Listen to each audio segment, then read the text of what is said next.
All right, let's just jump right into this explainer because we're looking at a truly shocking recent development out of Israel. We are unpacking a moment where the Israeli government formally announced it would do something that has literally never done before, which is openly disobey a ruling from its own highest court. It's a situation that honestly sounds like a plot from a political thriller, but it's happening right now, and the shockwaves are tearing through the country's institutions. Section 1. The Unprecedented Constitutional Crisis. So, we're actually starting the story right at the climax. Picture this. At the cabinet table, a unanimous endorsement of an extraordinary statement just completely flips the script on the balance of power in Israel. The Times of Israel put it incredibly bluntly, noting this is the first time in Israeli history that a government has openly declared it won't respect a Supreme Court ruling. This isn't just everyday political posturing. It's a move that's plunging the entire nation into a full-blown constitutional crisis, and this is happening just months before a critical election that could completely make or break the current coalition. Section 2. The Channel 13 Battle. To really understand the spark that lit this fire, we have to look at a major commercial broadcaster, Channel 13. Now, you might expect a crisis of this magnitude to start over, a massive national security directive.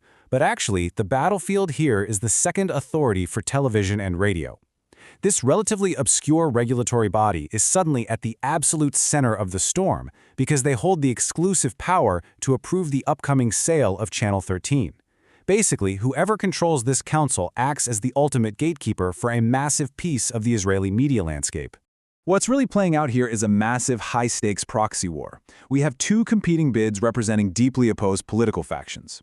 On one side, you have Patrick Drahi, a telecom magnate aligned with the prime minister, whose potential takeover sparked fears from critics about a master plan to capture the media. Then on the other side, you've got Asaf Rappaport, a tech billionaire and a very outspoken critic of the government. Rappaport's bid actually edged out Drahi's, meaning all he needed was the official green light from our gatekeeper, the second authority. Let's map out how this bureaucratic headache completely spiraled out of control. The Regulatory Council's term wasn't even set to expire until late 2025, but when the government faced legal hurdles trying to appoint new members, the Supreme Court ordered the old, opposition-appointed council to stay temporarily. Then, suddenly, several members resigned, reportedly under intense pressure from the communications minister. This strategically dropped the council below its required quorum, effectively paralyzing them from approving that Channel 13 sale to Rappaport. But wait, in mid-June, the Supreme Court intervened again, ruling the council could operate without a quorum because of the exceptional circumstances. And boom, that right there triggers the climax, the government's explosive formal rejection of that court ruling. Section 3. Defying the Supreme Court. Once that rejection was formalized, the rhetoric immediately went through the roof. From the government's perspective, they see this as a clear-cut case of judicial overreach.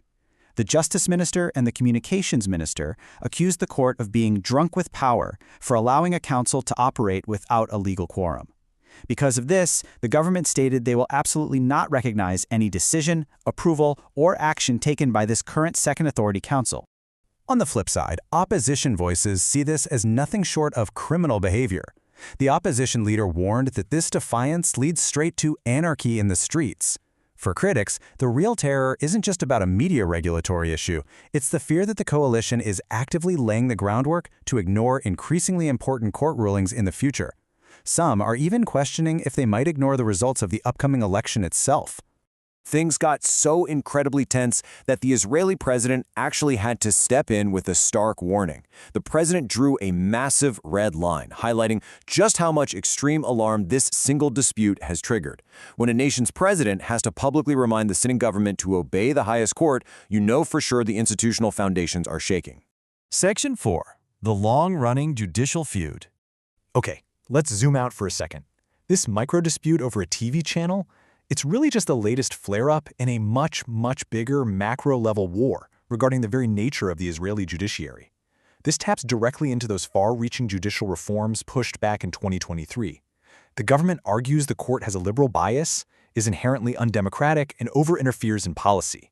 Meanwhile, critics argue those same reforms deliberately destroy the country's democratic checks and balances. You might remember, these reforms sparked massive protests and were largely shelved after the tragic October 7th attacks. But recently, there's been a push to relaunch them, and this Channel 13 standoff is basically tossing gasoline right back onto that deeply contentious fire. Section 5. A deeply polarized nation. Which brings us to the core issue here. what this constitutional crisis actually reveals about the underlying fabric of Israeli society today. While external observers understandably focus heavily on the military actions across Gaza, Lebanon, and Syria, there are intense internal fractures actively pulling the country apart from the inside. The nation is completely fractured over how to approach the hostage situation, over military service exemptions for ultra-Orthodox Israelis, and, of course, over the fundamental authority of their own courts. To put that into perspective, the data is absolutely staggering. According to a recent poll from the Israeli Democracy Institute in May 2026, only 40% of Israelis are optimistic about the future of democratic rule in their country. Let that sink in. A clear, overwhelming majority of the public lacks faith in the democratic future of their own nation. That is a profound crisis of confidence. And, wow, if you thought that was concerning, consider this. Only 21% of the population remains optimistic about social cohesion. Basically, less than a quarter of the country actually believes that their society can hold together and remain united. All of this culminates in a truly startling realization. According to polling, despite fighting multi-front external wars, despite the perceived threat of a nuclear program next door, and despite the ongoing conflict with Palestinians, a majority, 55% of the Israeli public, believes that their own internal polarization is the single greatest threat to their continued existence. Think about that. The enemy within is now feared more than the enemies at the gates. So I want to leave you with this final thought. What happens to a democracy when its internal social fabric becomes its own greatest perceived threat? It is a fascinating yet truly terrifying question. How a highly technical, seemingly obscure regulatory dispute over a television station could peel back the layers and expose a nation's deepest, most existential fears. It's a stark reminder that the strongest institutions are only ever as durable as the society's willingness to uphold them. Thanks so much for joining me as we unpack this complex explainer today. Keep asking questions and keep seeking to understand the structures that shape our world.